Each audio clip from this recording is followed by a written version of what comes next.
Məktəblərdə psixoloq kabinet üçün yox, nəticə üçün olmalıdır. Yəqin ki, çoxunuzun bir həftə öncə baş vermiş bu hadisədən xəbəri var. Bu hadisə gözlənilməz değildi. Sadəcə görmək istəmədik, dinləmək istəmədik, vaxtında ciddiyə almadıq. Bir uşaq birdən-birə zorakılığa əl atmır. Zorakılıq vaxtında görülməyəndə böyüyür, görülməyəndə güclənir. Sonunda isə təhlükəyə çevrilir. Ən təhlükəli cümlə hansıdır bilirsiniz? Normal uşaqdır. Bu söz problemi izah etmir. Bu söz məsuliyyəti üstümüzdən atır.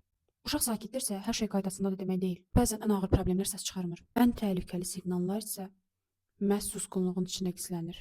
Valideynlik təkcə qayğı göstərmək deyil, valideynlik izləməkdir.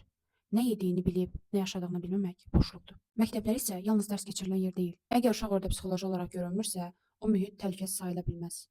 Məktəblərdə psixoloq kabinet üçün yox, nəticə üçün olmalıdır. İmza atan fiqur yox, təhlükənin qarşısını alan mexanizm olmalıdır. Əks halda bir problemi həll etmirik, növbəti faciəni gözləyirik. Bizim ən böyük problemimiz bilirsiniz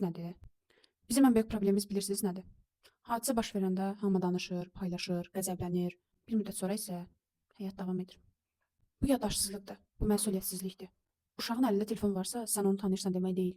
Sadəcə onun yanında olduğunu düşünürsən. Bu ikisi isə eyni şey deyil.